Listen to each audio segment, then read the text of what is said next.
കേരളത്തിലെ ചാർജ് സ്റ്റേഷനുകളിൽ ഒരു യൂണിറ്റിന് 18, 20, 26 രൂപ വരെയൊക്കെ ചാർജ് ചെയ്യുന്ന സമയത്താണ് നമ്മൾ തമിഴ്നാട് ചെങ്കോട്ടയിലുള്ള BPCLന്റെ ചാർജ് സ്റ്റേഷനിൽ നിന്ന് ഒരു യൂണിറ്റിന് 16 രൂപ വെച്ച് ചാർജ് ചെയ്തത്. ആക്ച്വലി ഈ ഒരു ചാർജിങ് നമുക്ക് അത്യാവശ്യമായിട്ടുള്ളതൊന്നല്ലായിരുന്നു. പക്ഷേ അച്ചൻകോവിൽ പോലുള്ള ഒരു ഫോറസ്റ്റ് ഏരിയയിലൂടെ പോകുന്നതുകൊണ്ട് ഒരു പ്രിക്കോഷൻ എന്നുള്ള രീതിയിലാണ് നമ്മൾ ഈ ഒരു ചാർജിങ് എടുത്തത്. Hello everyone, welcome to EV trips and tips. അപ്പം നമ്മൾ കഴിഞ്ഞ കുറേ നാളായിട്ട് ട്രിപ്പ് പോകാനായിട്ട് പ്ലാൻ ചെയ്തുകൊണ്ടിരിക്കുകയായിരുന്നു. അപ്പം തമിഴ്നാട് തിരുമലൈക്കോവിൽ അതുപോലെ തന്നെ അച്ചൻകോവിൽ ഫോറസ്റ്റ് ഏരിയയിലൂടെ ഉള്ള ട്രിപ്പായിരുന്നു നമ്മൾ പ്ലാൻ ചെയ്തിരുന്നത്. അപ്പോൾ ഈ ഒരു ട്രിപ്പ് ടോട്ടലി ഏകദേശം ഒരു 190, 200 ആ ഒരു റേഞ്ചിലായിരിക്കും ഈ ഒരു ട്രിപ്പിന്റെ കിലോമീറ്റർ വരുന്നത്. അപ്പോൾ നോർമലി എല്ലാവരും ചിന്തിക്കും നമ്മുടെ വണ്ടി ടിയാഗോ EV ആണ്, അപ്പോൾ ഈ ഒരു വണ്ടിക്ക് അത്രത്തോളം റേഞ്ച് കിട്ടുമല്ലോ, അതുകൊണ്ട് തന്നെ മറ്റൊരു ചാർജിങ് വേണ്ടി വരാതെ പോകാൻ പറ്റും എന്നുള്ള കാര്യത്തിൽ പുതിയതായിട്ട് വരുന്ന EV കസ്റ്റമേഴ്സ് ചിലപ്പോൾ ചിന്തിച്ചേക്കാം. അവരുടെ അടുത്തായിട്ട് പറയുകയാണ്, നമ്മളെപ്പോഴും ഒരു വണ്ടിയുടെ റേഞ്ച് പറയുന്നത് 100% നിന്ന് 0% ആവുന്നത് വരെയുള്ള റേഞ്ചാണ് എല്ലാവരും പറയുന്ന ഈ ഒരു 200 കിലോമീറ്റർ അല്ലെങ്കിൽ 240 കിലോമീറ്റർ എന്ന് പറയുന്നത്. നമ്മൾ ഐഡിയലായിട്ട് എപ്പോഴും ഒരു 10% ചാർജ് ബാക്കി വെച്ചേക്കും. അതുകൊണ്ട് തന്നെ ഈ ഒരു ട്രിപ്പിൽ നമുക്ക് ഇടയ്ക്ക് ചാർജ് ചെയ്യേണ്ടി വരും എന്നുള്ള കാര്യം നമുക്ക് ഉറപ്പുണ്ടായിരുന്നു. അപ്പോൾ നമ്മൾ പോകുന്നതിന് മുന്നേ തന്നെ ചാർജ് സ്റ്റേഷൻസ് ഒക്കെ നോക്കി വെച്ചിട്ടുണ്ടായിരുന്നു. ചെങ്കോട്ടയിലും, അത് തമിഴ്നാട്ടിലുള്ള ചെങ്കോട്ടയിലും അതുപോലെ തന്നെ കോന്നി, പത്തനാപുരം ആ ഒരു ഏരിയയിലൊക്കെയാണ് ഈ പറഞ്ഞ ചാർജ് സ്റ്റേഷൻ വരുന്നത്. കാര്യം എന്ന് പറഞ്ഞു കഴിഞ്ഞാൽ നമ്മൾ അച്ചൻകോവിൽ ഫോറസ്റ്റിൽ കയറി കഴിഞ്ഞാൽ വേറെ ചാർജ് സ്റ്റേഷൻസ് ഒന്നും അവൈലബിൾ ആയിട്ടില്ല. അതുകൊണ്ട് തന്നെ ഈ പറയുന്ന കണക്ക് ഒന്നുകിൽ അച്ചൻകോവിൽ കയറുന്നതിന് മുന്നേ നമ്മൾ തമിഴ്നാട്ടിൽ പോയതിനു ശേഷം, ചെങ്കോട്ടയിൽ പോയതിനു ശേഷം തിരുമലൈക്കോവിൽ പോയി അവിടെ നിന്നാണ് ഈ പറയുന്ന കണക്ക് അച്ചൻകോവിൽ പോയത്. അതുകൊണ്ട് തന്നെ തിരിച്ച് നമ്മൾ കോന്നിയിൽ വന്ന് ഇറങ്ങി കഴിഞ്ഞാൽ പത്തനാപുരത്താണ് നമുക്ക് ചാർജ് സ്റ്റേഷൻ ഉള്ളത്. അപ്പം നിങ്ങൾ ഇതുപോലുള്ള ഫോറസ്റ്റ് ഏരിയയിലൊക്കെ പോവുകയാണെങ്കിൽ നേരത്തെ അടുത്തുള്ള ചാർജ് സ്റ്റേഷൻസ് ഒക്കെ നോക്കി വെക്കണം. കാര്യം നമ്മൾ EV ആയിട്ടൊക്കെ പോയി കഴിഞ്ഞാൽ വേറെ ചാർജിങ് ഒന്നും ഇല്ല, ചാർജ് തീർന്ന് വഴിയിലായി കഴിഞ്ഞാൽ പണി കിട്ടുന്നതാണ്. അപ്പോൾ അതുകൊണ്ട് തന്നെ നമ്മളിതെല്ലാം നേരത്തെ നോക്കി വെച്ചിട്ടുണ്ടായിരുന്നു. അപ്പോൾ അങ്ങനെ നമ്മൾ രാവിലെ 4 മണിയായപ്പോഴത്തേക്ക് നമ്മുടെ ജേർണി സ്റ്റാർട്ട് ചെയ്തു. അപ്പോൾ നോർമലി രാവിലെ സമയത്ത് നമ്മൾ വണ്ടി സ്റ്റാർട്ട് ചെയ്തത് കൊണ്ട് തന്നെ ഒരുവിധം നല്ല റേഞ്ചാണ് നമുക്ക് രാവിലെ ടൈമിൽ കിട്ടിയത്. കാര്യം വേറെ ബ്ലോക്കോ കാര്യങ്ങളോ ഒന്നുമില്ല, AC അത്രത്തോളം നമുക്ക് യൂസ് ചെയ്യുന്നില്ല. നമുക്ക് ആക്ച്വലി നമ്മൾ രാവിലെ ഒരു 6:30-7 മണി സമയത്ത് തിരുമലൈക്കോവിൽ എന്ന് പറഞ്ഞ അമ്പലത്തിൽ എത്തണം എന്നുള്ളത് കൊണ്ടാണ് നമ്മൾ രാവിലെ തന്നെ ജേർണി സ്റ്റാർട്ട് ചെയ്തതും. അപ്പോൾ രാവിലെ ഒരു 20% നമുക്ക് 37 കിലോമീറ്റർ ഒക്കെ ട്രാവൽ ചെയ്യാനായിട്ട് സാധിച്ചു. അപ്പോൾ നിയർലി ഒരു ശതമാനത്തിൽ 2 കിലോമീറ്റർ വെച്ചിട്ട് നമുക്ക് റേഞ്ച് കിട്ടുന്നുണ്ടായിരുന്നു. നമ്മൾ ഏകദേശം 80 കിലോമീറ്റർ യാത്ര ചെയ്ത് ചെങ്കോട്ടയുള്ള BPCLന്റെ ചാർജ് സ്റ്റേഷനിൽ എത്തിയപ്പോഴത്തേക്ക് നമ്മുടെ വണ്ടിയിൽ ഏകദേശം 58% ചാർജ് ബാക്കിയുണ്ടായിരുന്നു. അതായത് 80 കിലോമീറ്റർ പോകാനായിട്ട് 42% ചാർജാണ് നമുക്ക് വേണ്ടി വന്നത്. അപ്പോൾ നമ്മൾ ആക്ച്വലി അച്ചൻകോവിൽ കയറി തിരിച്ച് നമ്മൾ ഈ പറയുന്ന കോന്നിക്കടുത്ത് പത്തനാപുരത്ത് ഒരു ഗോയിസയുടെ ചാർജ് സ്റ്റേഷൻ ഉണ്ട്, അവിടെ പോയിട്ട് ചാർജ് ചെയ്യാനാണ് പ്ലാൻ ചെയ്തത്. പിന്നെ നമ്മൾ ആ ഒരു റൂട്ടിൽ അച്ചൻകോവിൽ റൂട്ട് ഫോറസ്റ്റ് റൂട്ടാണ്, നമ്മൾ നേരത്തെ അങ്ങനെ പോയിട്ടില്ല. അപ്പം കയറ്റമൊക്കെ ഉണ്ടെങ്കിൽ ചിലപ്പോൾ റേഞ്ച് നല്ല രീതിയിൽ കുറയാനുള്ള സാധ്യതയുണ്ട്. അതുകൊണ്ടാണ് നമ്മൾ ഇവിടുന്ന് ചാർജ് ചെയ്തിട്ട് പോകുന്ന രീതിയിൽ നമ്മൾ ചെങ്കോട്ടയുള്ള BPCLന്റെ ചാർജ് സ്റ്റേഷനിൽ പോയത്. BPCLന്റെ ചാർജ് സ്റ്റേഷനിൽ നേരത്തെ ഹലോ BPCL എന്ന് പറഞ്ഞ ഒരു ആപ്ലിക്കേഷൻ ഉപയോഗിച്ചിട്ടാണ് ചാർജ് ചെയ്തുകൊണ്ടിരുന്നത്. അപ്പോൾ അതുകൊണ്ട് തന്നെ നമ്മളുടെ കയ്യിൽ നേരത്തെ ആ ഒരു ആപ്ലിക്കേഷൻ ഉണ്ടായിരുന്നു. പിന്നെ അത് യൂസ് ഒന്നും ഇല്ലാത്തതുകൊണ്ട് നമ്മളത് ഡിലീറ്റ് ചെയ്ത് കളഞ്ഞിട്ടുണ്ടായിരുന്നു. നമ്മൾ അവിടെ ചെന്ന സമയത്ത് ചാർജറിൽ ഒരു യൂണിറ്റിന് 22 രൂപയോളം വരുമെന്നാണ് കാണിച്ചിരുന്നത്. നമ്മൾ അവിടെ നോക്കിയപ്പോഴത്തേക്ക് സ്റ്റാറ്റിക്കിന്റെ ആപ്ലിക്കേഷൻ ഇവിടെ വർക്ക് ചെയ്യുമെന്നുള്ളത് നമ്മൾ ആ ഒരു ചാർജ് സ്റ്റേഷനിൽ അവർ ഒരു പോസ്റ്റർ ഒട്ടിച്ചിട്ടുണ്ടായിരുന്നു. അങ്ങനെ നമ്മൾ സ്റ്റാറ്റിക്കിന്റെ ആപ്പ് ഡൗൺലോഡ് ചെയ്ത് നോക്കിയപ്പോഴാണ് ഈ ഒരു ചാർജിങ് സ്റ്റേഷനിൽ ഒരു യൂണിറ്റിന് 14 രൂപ വെച്ചാണ് അവർ ചാർജ് ചെയ്യുന്നത്. അപ്പം നമ്മൾ ആദ്യം കരുതിയത് സ്റ്റാറ്റിക്കിന്റെ ആ ഒരു ആപ്ലിക്കേഷനിലാണ് ഈ ഒരു റേറ്റ്, ഹലോ BPCL ഏകദേശം 22 രൂപയോളം ആവുമെന്നാണ് വിചാരിച്ചത്. പിന്നീട് നമ്മൾ ഹലോ BPCLും ഡൗൺലോഡ് ചെയ്ത് ചെക്ക് ചെയ്തിട്ടുണ്ടായിരുന്നു. അപ്പോൾ BPCLന്റെ ചാർജ് സ്റ്റേഷനിൽ ഒരു യൂണിറ്റിന് 14 രൂപ വെച്ചാണ് നമുക്ക് ചാർജിങ് വരുന്നത്.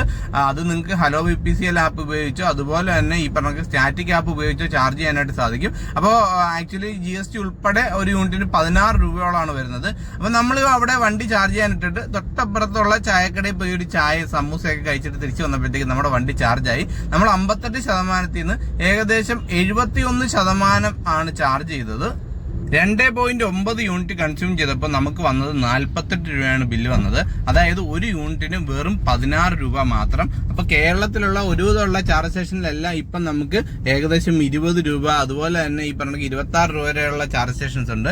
അങ്ങനെ ഉള്ളപ്പോഴാണ് തമിഴ്നാട്ടിലുള്ള ഈ ഒരു ചാർജ് സ്റ്റേഷനിൽ നിന്ന് നമുക്ക് നോർമലി കിട്ടുന്നതിനേക്കാൾ റേറ്റ് കുറച്ച് 16 രൂപ വെച്ച് കിട്ടുന്നത്. കാര്യം നോർമലി തമിഴ്നാട്ടിലെ എല്ലായിടത്തും റേറ്റ് കൂടുതലാണ്, 20, 26 ഒക്കെയാണ് നമ്മൾ ഈ പറഞ്ഞ നേരത്തെ തിരുനെൽവേലിയിലൊക്കെ പോയപ്പോൾ ചാർജ് ചെയ്തപ്പോൾ 26 രൂപ വരെയൊക്കെയായിരുന്നു ഒരു യൂണിറ്റിന് ചാർജ് ചെയ്തത്. അതുകൊണ്ട് തന്നെ ഈ പറഞ്ഞ നമുക്ക് 16 രൂപയ്ക്ക് ഒരു യൂണിറ്റ് തമിഴ്നാട്ടിൽ കിട്ടിയപ്പോൾ നമുക്കത് അത്ഭുതം തന്നെയായിരുന്നു. തമിഴ്നാട്ടിൽ മാത്രമല്ല കേരളത്തിൽ നിങ്ങൾ BPCLന്റെ ചാർജ് സ്റ്റേഷനിൽ നിന്ന് ചാർജ് ചെയ്യുകയാണെങ്കിൽ നിങ്ങൾക്ക് ഒരു യൂണിറ്റിന് 16 രൂപ വെച്ച് കിട്ടുന്നതായിരിക്കും. അപ്പോൾ ആക്ച്വലി ഒരുവിധമുള്ള സ്ഥലങ്ങളിലെല്ലാം BPCLന്റെ ചാർജ് സ്റ്റേഷൻ ഉണ്ട്. പക്ഷേ 30 കിലോവാട്ടിന്റെ സിംഗിൾ ഗൺ ആണ് പലയിടത്തും ഉള്ളത്. അതൊരു നെഗറ്റീവാണ്. ഡ്യുവൽ ഗൺ ഉണ്ടായിരുന്നെങ്കിൽ കുറച്ചുകൂടെ സേഫ് ആയിരുന്നു. കാര്യം ഇപ്പം നമ്മൾ ചെങ്കോട്ട വന്നപ്പോൾ തന്നെ ഒരു വണ്ടി അവിടെ ചാർജിങ്ങിന് ഉണ്ടായിരുന്നെങ്കിൽ നമ്മൾ വെയിറ്റ് ചെയ്യാന്നുള്ളതല്ലാതെ വേറെ മാർഗ്ഗമൊന്നുമില്ല. അതിന്റെ അടുത്ത് കുറച്ച് പോയി കഴിഞ്ഞാൽ സംഗൻ 4 EV എന്ന് പറഞ്ഞ മറ്റൊരു ചാർജ് സ്റ്റേഷൻ ഉണ്ട്. പക്ഷേ അത് മിക്കവാറും നമ്മുടെ ആപ്പിൽ നോക്കുമ്പോഴത്തേക്ക് കംപ്ലൈന്റ് ആയിട്ടാണ് കാണിക്കാറുള്ളത്. അവിടുന്ന് നമ്മൾ നേരെ പോയത് തിരുമലൈക്കോവിൽ ടെമ്പിളിലേക്കാണ്. അവിടുന്ന് 8 കിലോമീറ്റർ ആണ് തിരുമലൈക്കോവിലേക്കുള്ളത്. ആ ഒരു 8 കിലോമീറ്റർ പോകാനായിട്ട് നമുക്ക് 5% എടുത്തു. അപ്പം തമിഴ്നാട്ടിലെ ഗ്രാമപ്രദേശങ്ങളിലൂടെയൊക്കെയാണ് പോയത്. അതുകൊണ്ടാണ് ഈ പറഞ്ഞ കുറച്ച് ചാർജ് അധികം എടുത്തത്. പിന്നെ തിരുമലൈക്കോവിൽ എത്തിക്കഴിഞ്ഞാൽ നമുക്ക് മുകളിൽ വരെ വണ്ടി കൊണ്ടു ചെല്ലാനായിട്ട് സാധിക്കും. 50 രൂപയാണ് എൻട്രി ഫീസ് വരുന്നത്. 2 കിലോമീറ്റർ കയറ്റമാണ്. ആ ഒരു 2 കിലോമീറ്റർ കയറാനായിട്ട് 2% തന്നെ നമുക്ക് വേണ്ടി വന്നു. അതേസമയം തിരിച്ച് ആ ഒരു കയറ്റം ഇറങ്ങി തിരിച്ചു വന്നപ്പോഴത്തേക്ക് നമുക്ക് 1% പോലും ചാർജ് വേണ്ടി വന്നില്ല. അപ്പൊ നെറ്റ് എഫക്റ്റ് ആയിട്ട് 4 കിലോമീറ്റർ പോയി വരാനായിട്ട് നമുക്ക് 2% ചാർജ് തന്നെയാണ് വേണ്ടി വന്നത്. അവിടുന്ന് അച്ചൻകോവിൽ വരെ ഏകദേശം 25 കിലോമീറ്റർ യാത്ര ഉണ്ടായിരുന്നു. ആ ഒരു 25 കിലോമീറ്റർ പോകാനായിട്ട് വെറും 6% ചാർജ് ആണ് വേണ്ടി വന്നത്. അപ്പൊ നമ്മൾ പോയ വഴിക്ക് കൂടുതലും ഇറക്കമായിരുന്നു. അതുകൊണ്ട് തന്നെ 120 AEC 104 വന്നിട്ടുണ്ടായിരുന്നു. അപ്പൊ നമ്മൾ അങ്ങോട്ട് പോയ സമയത്ത് ഇറക്കം ആയതുകൊണ്ടാണ് ഇത്രയും ചാർജ് കുറച്ചെടുത്തത്. അതേസമയം നിങ്ങൾ തിരിച്ചാണ് വരുന്നതെങ്കിൽ ഈ പറഞ്ഞതിന്റെ ഇരട്ടിയോളം ചാർജ് വേണ്ടി വരും. കാര്യം കയറ്റം കയറുമ്പോഴത്തേക്ക് നമുക്ക് ചാർജ് കൂടുതൽ വേണം എന്നുള്ളതുകൊണ്ട്. അതുകൊണ്ടാണ് നമ്മളൊരു സേഫ്റ്റി എന്നുള്ള രീതിയിൽ ഈ പറയുന്ന കണക്ക് നമ്മൾ ചെങ്കോട്ടയിൽ നിന്ന് ചാർജ് ചെയ്തത്. കാര്യം നമ്മൾ ഫോറസ്റ്റിൽ പോകുന്ന സമയത്ത് ചിലപ്പോൾ നല്ല രീതിയിലുള്ള കയറ്റവും ഇറക്കമൊക്കെ വരുന്ന സാഹചര്യത്തിൽ നമ്മൾ എപ്പോഴും സേഫ് ആയിട്ട് ചാർജ് ചെയ്തതിന് ശേഷം മാത്രം ഫോറസ്റ്റിലേക്ക് എൻ്റർ ചെയ്യുക. അപ്പോൾ നമ്മൾ അവിടെ അച്ചൻകോവിൽ ടെമ്പിൾ ഉണ്ടായിരുന്നു. ആ ഒരു ടെമ്പിളിൽ കയറിയിട്ട് തിരിച്ചിറങ്ങി. തിരിച്ച് നമുക്ക് കോന്നിയിലായിരുന്നു പോകേണ്ടത്. പക്ഷെ കോന്നിയിൽ പോകുന്ന ആ ഒരു റൂട്ടിൽ റോഡ് പണി നടക്കുന്നതുകൊണ്ട് നമുക്ക് തിരിച്ച് പുനലൂർ റൂട്ടിലുള്ള അലിമുക്കിലായിരുന്നു വരേണ്ടി വന്നത്. അവിടെ നിങ്ങൾ ശ്രദ്ധിക്കണം, നമുക്കൊരു ഡീവിയേഷൻ എടുക്കേണ്ടി വന്നു. അപ്പൊ നമ്മുടെ ആവശ്യത്തിന് ചാർജ് ചെയ്തില്ലായിരുന്നെങ്കിൽ ചിലപ്പോൾ നമ്മൾ വഴിയിലാവാനുള്ള സാധ്യത ഉണ്ടായിരുന്നു. അപ്പൊ ഇതുകൊണ്ടൊക്കെയാണ് പറയുന്നത് ഫോറസ്റ്റ് റൂട്ടിൽ പോകുന്നതിന് മുന്നേ നമ്മൾ വണ്ടി ആവശ്യത്തിന് ചാർജ് ചെയ്തതിന് ശേഷം മാത്രം പോവുക. ഈ ഒരു ട്രിപ്പ് കഴിഞ്ഞ് നമ്മൾ തിരിച്ച് വീട്ടിൽ എത്തിയപ്പോഴത്തേക്ക് ഏകദേശം 190 കിലോമീറ്റർ ആണ് നമ്മൾ യാത്ര ചെയ്തത്. ഈ ഒരു 190 കിലോമീറ്റർ യാത്ര ചെയ്യാനായിട്ട് വീട്ടിൽ നിന്ന് ഏകദേശം 150 രൂപയുടെ ചാർജും ഫാസ്റ്റ് ചാർജ് ചെയ്ത് 48 രൂപയും കൂടെ ചേർത്ത് 198 രൂപയാണ് നമുക്ക് ടോട്ടൽ ആയത്. അപ്പൊ 198 രൂപയ്ക്ക് 190 കിലോമീറ്റർ. അപ്പൊ 1 കിലോമീറ്ററിന് ഏകദേശം 1 രൂപ അടുപ്പിച്ച് മാത്രമാണ് നമുക്ക് ഈ ഒരു യാത്രയ്ക്ക് വേണ്ടി വന്നത്. ആക്ച്വലി നിങ്ങൾക്ക് ഇതിൽ നിന്ന് തന്നെ മനസ്സിലാവും 22% ചാർജ് നമ്മുടെ വണ്ടിയിൽ ബാക്കി ഉണ്ടായിരുന്നു.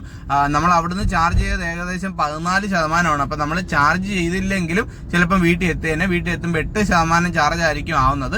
നമ്മൾ 10% താഴെ കൊണ്ടുവരാത്തത് കൊണ്ടും ഫോറസ്റ്റിൽ ഈ പറഞ്ഞ ഒരു റിസ്ക് എടുക്കേണ്ട എന്നുള്ളത് കൊണ്ടും മാത്രമാണ് നമ്മൾ ഇടയ്ക്ക് ചാർജ് ചെയ്തത്.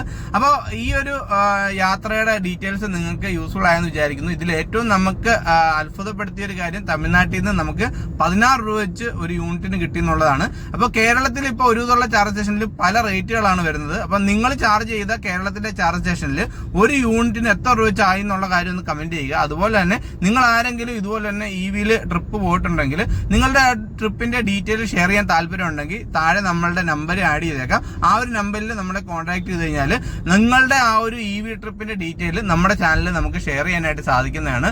അപ്പോൾ EV റിലേറ്റഡ് ആയിട്ടുള്ള കൂടുതൽ ഡീറ്റെയിൽസും കൂടുതൽ വീഡിയോസും കൂടുതൽ ട്രിപ്പുമായിട്ട് നമുക്ക് ഇനിയും കാണാം. പുതിയൊരു വീഡിയോ ആയിട്ട് വരുന്നവരെ bye from EV trips and tips.